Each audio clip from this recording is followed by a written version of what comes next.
ഈശംസിഹായിക്ക് സ്തുതിയായിരിക്കട്ടെ. വിശുദ്ധ യോഹന്നാൻ അറിയിച്ച സുവിശേഷം 12-ാം അധ്യായം 46-ാം വാക്യം. എന്നിൽ വിശ്വസിക്കുന്നവരാരും അന്ധകാരത്തിൽ വസിക്കാതിരിക്കേണ്ടതിന് വെളിച്ചമായി ഞാൻ ലോകത്തിലേക്ക് വന്നിരിക്കുന്നു. വെളിച്ചമായ മിശിഹായി സ്നേഹിക്കാനായിട്ട് വചനത്തിലൂടെ ഈശോ നമുക്ക് പറഞ്ഞു തരികയാണ്. ഈശോ എന്തിനാണ് വെളിച്ചമായിട്ട് ഈ ലോകത്തിലേക്ക് വന്നത്?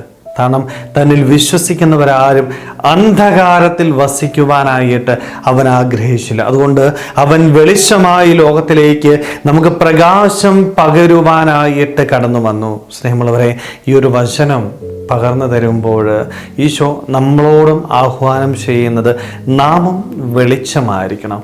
നമ്മളായിരിക്കുന്ന മേഖലയിൽ, കടന്നു ചെല്ലുന്ന മേഖലകളിൽ പ്രകാശം പരത്തുവാനായിട്ട് നമുക്ക് സാധിക്കണം. മറ്റുള്ളവർക്ക് പ്രകാശം പരത്തുന്ന വ്യക്തികളായിട്ട് നമ്മൾ മാറിയിരിക്കണം. എന്നാൽ പ്രകാശം പരത്തണമെങ്കിൽ ഞാൻ എന്താണ് ചെയ്യേണ്ടത്? എൻ്റെ ജീവിതത്തിൽ എനിക്ക് പ്രകാശമുണ്ടായിരിക്കണം. എൻ്റെ ജീവിതത്തിൽ എനിക്ക് പ്രകാശമുണ്ടായാൽ മാത്രമേ മറ്റുള്ളവർക്ക് പ്രകാശം പകരാനായിട്ട് സാധിക്കത്തുള്ളൂ. ഞാൻ പ്രകാശമായിട്ട് മാറണം. എൻ്റെ ജീവിതത്തിൽ പ്രകാശം ഉണ്ടായിരിക്കണമെങ്കിൽ ഞാൻ എന്താ ചെയ്യേണ്ടത്?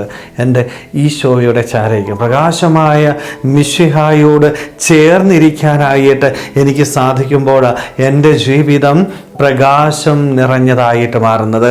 എന്നാൽ മാത്രമേ മറ്റുള്ളവർക്ക് പ്രകാശം പകരുവാനായിട്ട് എനിക്ക് സാധിക്കുകയുള്ളൂ. ഇല്ല എങ്കിൽ എൻ്റെ ജീവിതം എന്നും അന്ധകാരം നിറഞ്ഞതായിരിക്കും. ഈശോ ഇന്ന് നമ്മളോട് ചോദിക്കുന്നത്, നിനക്ക് പ്രകാശം കൊടുക്കാനായിട്ട് സാധിക്കുന്നുണ്ടോ ഇല്ലയോ എന്നുള്ളത്. നമ്മുടെ ജീവിതത്തിൽ പ്രകാശമുണ്ടോ? പ്രകാശം ഉണ്ടാകണമെങ്കിൽ ഞാൻ എൻ്റെ ഈശോയോട് ചേർന്നിരിക്കണം. എന്നാൽ മാത്രമേ എൻ്റെ പക്കലേക്ക് വരുന്ന, അതെൻ്റെ കുടുംബത്തിലായിക്കൊള്ളട്ടെ, ഞാൻ ജോലി ചെയ്യുന്ന മേഖലകളിലായിക്കോട്ടെ, അവിടെയൊക്കെ എനിക്ക് പ്രകാശം പകരാനായിട്ട് സാധിക്കത്തുള്ളൂ. എൻ്റെ ജീവിതം ഒരു മെഴുകുതിരി പോലെ മറ്റുള്ളവർക്ക് പ്രകാശം പകരുന്നതായിരിക്കണം, എരിഞ്ഞു തീരേണ്ടതായിരിക്കണം, മറ്റുള്ളവരെ ദൈവസന്നിധിയിലേക്ക് നയിക്കേണ്ടതായിരിക്കണം. സ്നേഹമുള്ളവരെ, പലപ്പോഴും ഈ പ്രകാശം പരത്താനായിട്ട് നമുക്ക് സാധിക്കാതെ പോയി ജീവിതത്തിൻ്റെ വലിയൊരു പരാജയമായിട്ട് അത് മാറുകയാണ്.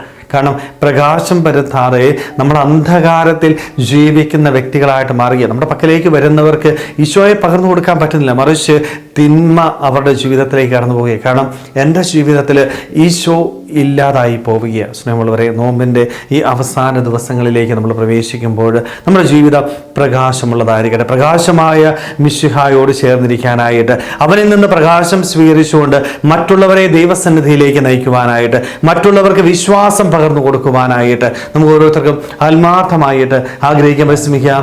ദൈവം നമ്മളെല്ലാവരെയും സമൃദ്ധമായിട്ട് അനുഗ്രഹിക്കട്ടെ. ആമേൻ.